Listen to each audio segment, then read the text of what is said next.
Welcome ladies and gentlemen to the 37th episode of my Yu-Gi-Oh! Duel Links Best Deck series. Today I'm going to be showing you a post-nerf version of a Cyber Angels deck called Saffira Cyber Angels. So just before the video starts guys, I just like to let you know this is not my deck list, I didn't create this. This is a deck made by the winner of the most recent MCS. If you don't know what the MCS is, it's a biggest Duel Links tournament outside of Konami. So if you want to check out the person who runs the Duel Links tournament, check out Decade or Duel Links Meta. I'll probably have a link in the description. He's a lot bigger of a YouTuber than me, so I assume you would have heard of him before. Normally when I play someone else's deck list, I like to put my own spin on it to make it more unique and more my own style. But with this deck specifically, there's a lot of percentages to try and keep this deck as smooth as it runs already, so it's not really there's not much room to change.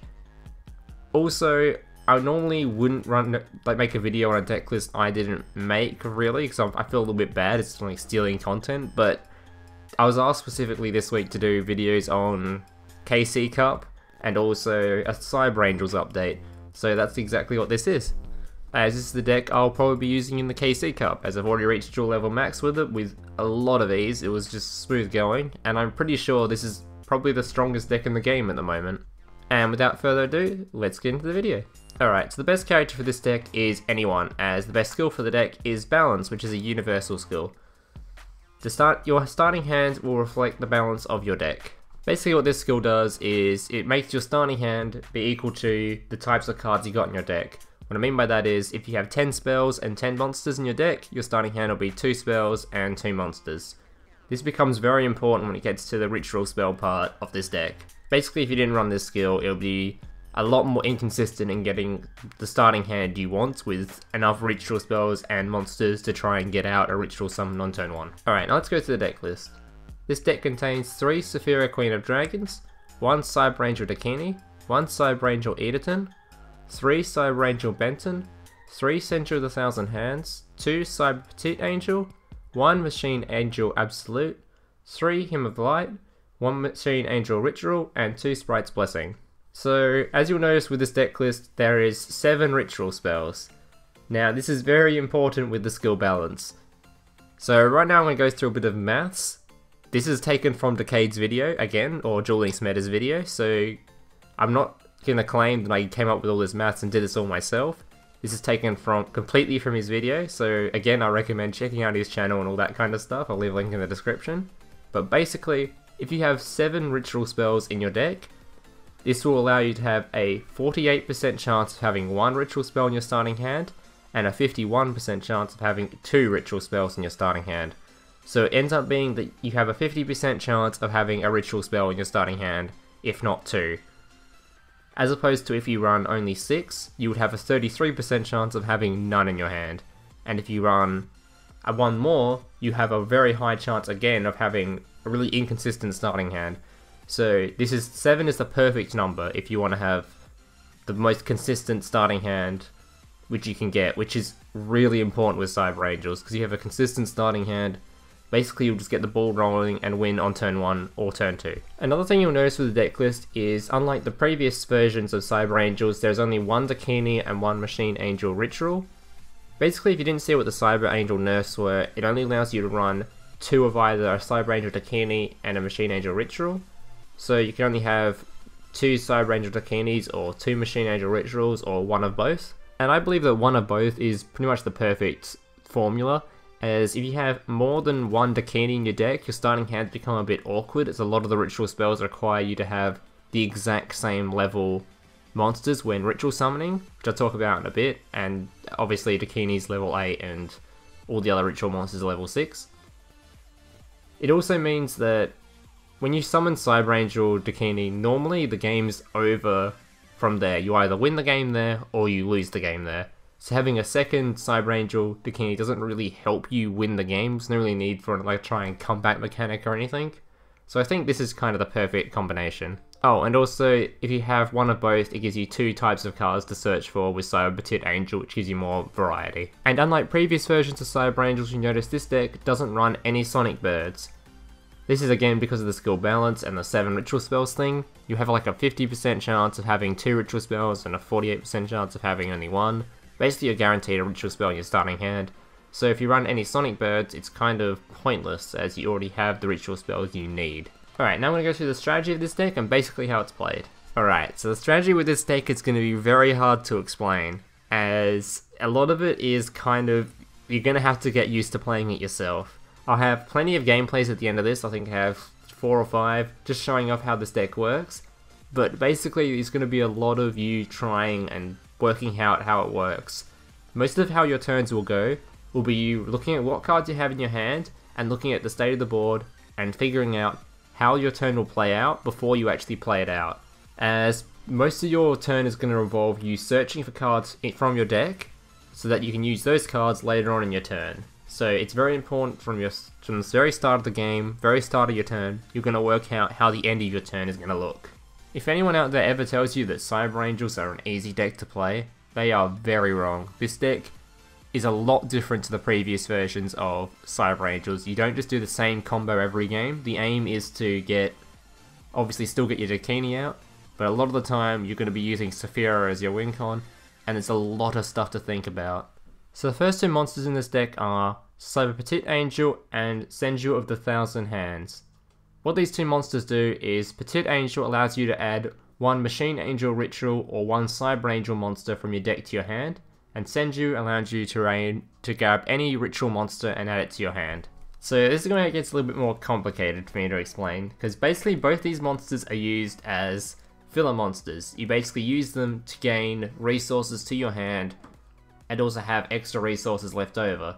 So it makes this deck really consistent having these in your starting hand, as if you summon a Senju to get out your Saffira, you now have a Saffira in your hand, and you have a Senju as extra resources to use with ritual summoning. So the main use of these 2 cards is to make sure your hand will be set up perfectly for the rest of the turn. So the main combo with this deck is similar to the original Cyber Angel combo, and that is to have a Cyber Angel Idaten in your starting hand and a Cyber Angel Benten. Both Cyber Angel Idaten and Benten have effects when used for ritual summoning. If you ritual summon Cyber Angel Idaten using Cyber Angel Benten, they will both give you a ritual spell and a ritual monster to your hand. So the reason this is normally the perfect combo is it resets its resources. It doesn't use any resources to use it. If you're going to ritual summon a Cyber Angel Idaten using a Benten, you're just going to get the same 2 cards you used to summon them back to your hand. You're going to get a ritual spell and a ritual monster. Plus you already have the monster on the board that you just used as the ritual summon. So most of the time these first 2 monsters in the deck are just going to be used for setting up that specific combo. So I could go on for ages about different combos to get the perfect starting hands and whatnot, as I've played quite a lot of this deck. But I'll talk about them a bit more once I've gone through every single card, as I kind of realize now that there's probably not much point me talking about perfect hands and whatnot when you guys don't even know what each of the Cyber Angels do, especially the new edition of Saffira, who you might not have seen before. So the first ritual monster in the deck is Cyber Angel Benten. As I mentioned earlier, this card is basically only used for its ritual gathering ability. If this card is used for a ritual summon, so it's used as the summoning material as opposed to being summoned, you can add 1 light fairy type monster from your deck to your hand. So that can be either your Senjus or your Dakini or even your Idaten. It can also be used to grab your Petit Angel as well. Sometimes this monster can be used as a good finisher too, as it has the added effect of if this monster destroys a monster by battle, it inflicts damage to your opponent equal to the defense of the monster. The next ritual monster in the deck is Cyber Angel Idaten. Now this card is going to be your most searched for card in the deck, as there's only 1 of them, and it is very powerful. It has 2 very strong effects.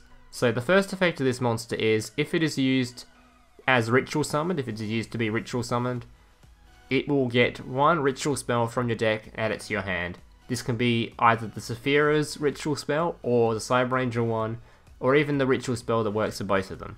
And the secondary effect of this monster is when it is used as ritual summoning material, it will give any ritual monsters you have on the board 1000 bonus attack. So the reason this monster is used most of the time as this card you're going to be searching for is this is the card you want to be using as ritual material later on in the turn. So most of the time you're going to want to get this card in your starting hand every time. The next ritual monster in the deck is Saffira, Queen of Dragons. What Saffira does is she has 3 effects. You can only use one of them each turn, and they are activated whenever she is ritual summoned or when a light monster is sent from your hand or deck to the graveyard. And the effects are activated during your end phase. What the 3 effects are is you can choose to draw 2 cards and then discard 1 card. You can discard 1 random card from your opponent's hand, or you can add 1 light monster from your graveyard to your hand. So most of the time with this, I have found that I've been using the secondary effect the most, discarding 1 random card from your opponent's hand, as this can often really wreck your opponent's turns. For example, if your opponent is playing a mirror match and happens to have a starting hand of all Cyber Angels, if you discard 1 random card from your opponent's hand, that could just be the 1 card they need to activate their full turn, and if they don't have it, they just lose. If they don't happen to have a full hand of all monsters and only 1 spell, you may get rid of that 1 spell, or if you happen to have 3 spells and 1 monster, you can get rid of that 1 monster. Discarding 1 resource from your opponent's hand, especially in burn decks, if you have Saffira on the board against a burn matchup, that's pretty much their counter, as if you get rid of resources from your opponent's hand in a burn matchup, they can't keep just delaying the game over and over, as one of their delay cards will just be gone. Especially if you're going second. If you're going second and you get a Saffira out on the board, again a burn matchup, you'll find your opponent, the last card they'll have in their hand, normally will be the 1 card they're not able to play, which will be normally Lava Golem. So you can just get rid of Lava Golem out of their hand, which is very strong as it stops your monsters being, taken out. This isn't to say though that the other 2 effects of Saffira are weak or shouldn't be used. The second effect, or the first effect, draw 2 cards and then discard 1 card, is really powerful. It allows you to draw 2 cards, which is a really strong effect, and the discard a card is not bad for the deck, as if you have any of your ritual spells in your graveyard, if you have any of the Hymn of Lights or the Machine Angel Ritual in your graveyard, they can be used to protect your monsters, which I'll talk about a bit later on in the video. But just so you know for now, basically you want to have as many Hymn of Lights and a Machine Angel Ritual in your graveyard, as they do protect your monsters from being destroyed from battle and card effects. So normally when you use the draw 2 cards, discard a card, you want to try and draw into more cards for next turn, so you get your next turn ready, and then discard a Hymn of Light or a Machine Angel Ritual. And the final effect is something you're probably not going to use that often, but you may use it when you want to have your hand perfect for next turn and you know the perfect card to finish it off is in your graveyard. It can also be used against mill decks when you know you don't really want to, when your opponent has no cards in their hand already in your graveyard, you don't want to draw cards from your deck, because drawing cards from your deck will get you closer to decking out. And one thing that's important to note with these first 3 ritual monsters is they are all level 6. So they work with all the ritual spells and they can all be used to ritual summon each other. And the final ritual monster in the deck is Cyber Angel Dakini. This is your most powerful ritual monster and the one you're most likely going to be aiming for getting out, as it's most of the time it's your win con. It has the most powerful removal in the game, which is non-targeted removal. So what this card does is basically when it is ritual summoned, you can activate its ability, your opponent then has to select 1 monster they control and send it to the graveyard. Very important wording here. It makes your opponent send it to the graveyard. It doesn't destroy it, doesn't banish it, doesn't target it, doesn't do anything. So your opponent can't activate anything really to stop it. Most of the time your opponent will just grab it, send it to the graveyard. So not only does this card have the most powerful removal in the game, it also has 2 added effects. The first one is every ritual monster you have on the board now has piercing damage, so if it attacks your opponent's monster in defense position, your opponent will still take battle damage, equal to the difference. And the secondary effect is, once this is on the board, it takes resources you've used to summon it and any other ritual spells you've used and adds them back to your hand. So at the end of your turn, you get 1 ritual monster or 1 Machine Angel Ritual from your graveyard and add it to your hand. So it's super powerful. It just wins the game most of the time once it's on the board. Alright, and the final 4 cards in the deck are the ritual spells. So the first ritual spell is Sprite's Blessing. Basically this card can be used to summon any of your ritual monsters. It can be used to summon Saffira or any of the Cyber Angels, they're all light monsters. It's basically in the deck for consistency. The most important thing though to read on this card is it is using exact level. So if you want Saffira, you have to use a level 4 and a level 2, or just a straight out level 6.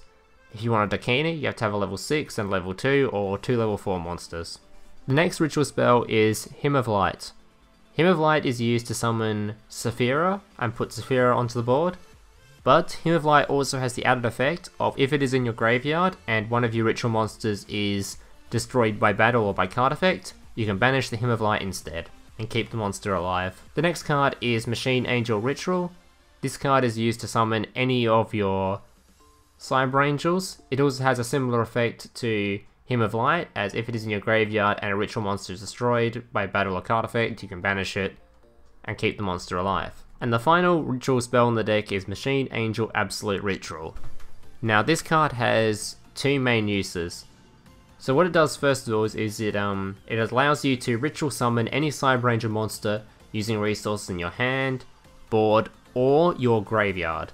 So this can be used as a really strong, powerful comeback card. So if you have no monsters in your hand, nothing on the board, and you draw a really powerful Cyber Angel monster and you have this in hand, you can then use monsters from your graveyard to summon it. It can also be used just later on in your turn to use after you've done all your full combo, to then just use this to get one extra Cyber Angel out, as you can then use the resources you've already used to get an extra monster out. Alright, so that's every card in the deck. Now I'm going to give you a few key points about what you should remember with this deck and just try to really get really drilled into your head when you try to play it.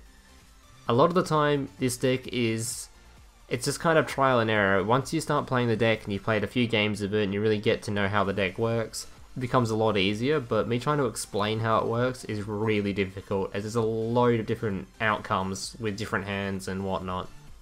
And also there's a ton of like tiny mistakes you can make that can really just ruin your day. So the first key point is obviously the Idaten and Benten combo.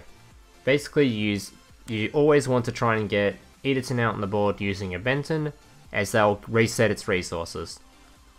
The next is you always want an Idaten out on the board when you use it for a ritual summon, as that will make whatever monster you ritual summon have 1000 bonus attack. The next thing I want to point out is you always want as many resources in your hand as you can possibly grab.